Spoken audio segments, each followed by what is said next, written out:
नमस्कार। ज्योतिषीय श्रृंखला की इस कड़ी में आपका हार्दिक स्वागत है। कुंडली के द्वारा जातक की विद्या और उसकी बुद्धि का विचार, ये हमारा अभी अध्ययन का विषय चल रहा है। आइए इस क्रम में हम जातक के स्मरण शक्ति से संबंधित और व्याकरण विद्या से संबंधित कुछ ज्योतिषीय सूत्रों का अध्ययन करते हैं। जातक की स्मरण शक्ति मुख्यतः कुंडली में पंचम भाव से संबंधित होती है। अतः स्मरण शक्ति की उत्कृष्टता के लिए या अच्छी स्मरण शक्ति नहीं होने के लिए हम पंचम भाव और पंचमेश पर अपना मुख्यतः ध्यान केंद्रित करते हैं।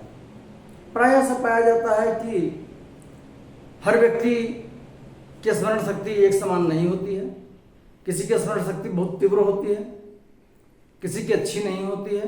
बार बार रिपीट करने के बाद, बार बार याद करने के बाद भी उसकी याददाश्त कमजोर रहती है और विषय वस्तु की याद नहीं रह पाती है।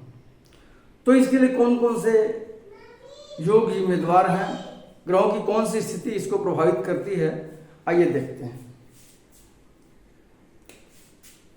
यदि पंचमेश के साथ शुभ ग्रह बैठा हो अथवा उस पर शुभ ग्रह की दृष्टि पड़ती हो तो जातक की स्मरण शक्ति बहुत अच्छी होती है। पंचम भाव का स्वामी कुंडली में जहां भी बैठा हो, यदि उसके साथ कोई शुभ ग्रह बैठा हो या किसी शुभ ग्रह की दृष्टि पंचमेश पर पड़ रही हो तो वैसे जातक की स्मरण शक्ति बहुत अच्छी होती है। अगला सूत्र है, यदि पंचम भाव शुभ ग्रह से दृष्ट अथवा युक्त हो। पंचम भाव में कोई शुभ ग्रह बैठा हो या पंचम भाव पर किसी शुभ ग्रह की दृष्टि पड़ रही हो तो भी जातक की स्मरण शक्ति बहुत अच्छी होती है।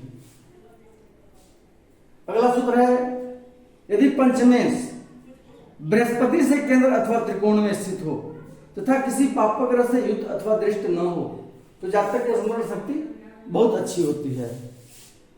पंचम भाव का स्वामी बृहस्पति से केंद्र या त्रिकोण में बैठा हो।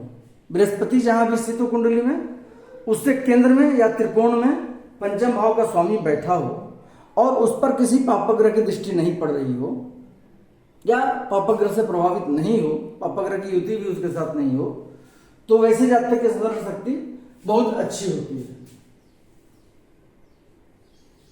यदि पंचम भाव में राहु और शनि स्थित हो तथा पंचम भाव शुभ ग्रह की दृष्टि से वंचित हो तो जातक की याददाश्त कमजोर होती है। पंचम भाव में राहु और शनि दोनों बैठे हों और पंचम भाव पर किसी शुभ ग्रह की दृष्टि नहीं पड़ रही हो तो वैसे जातक की याददाश्त शक्ति बहुत कमजोर होती है। अगला सूत्र है, यदि पंचमेश पापग्रह से युक्त अथवा दृष्ट हो तथा बुध द्वादशस्थ हो तो जातक की स्मरण शक्ति कमजोर होती है। पंचम भाव का स्वामी पापग्रह के साथ बैठा हो या पापग्रह से दृष्ट हो और बुध 12वें भाव में कुंडली में बैठा हो तो ऐसे जातक की याददाश्त शक्ति बहुत कमजोर होती है।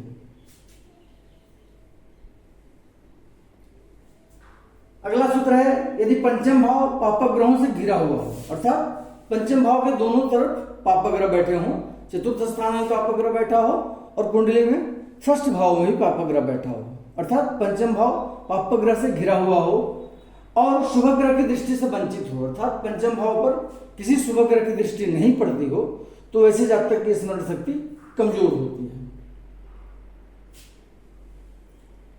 अगला सूत्र है, पंचमेश जिस स्थान में स्थित हो वह स्थान पापाक्रांत हो तो भी जातक की स्मरण शक्ति कमजोर होती है।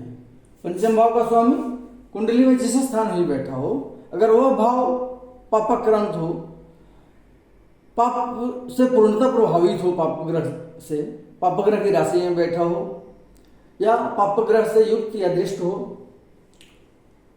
जितना ही ज्यादा प्रभाव पापग्रह का रहेगा जातक की स्मरण शक्ति उतनी ही ज्यादा निगेटिवली प्रभावित होगी। आइए अब व्याकरण विद्या से संबंधित एक दो सूत्रों का अध्ययन करते हैं।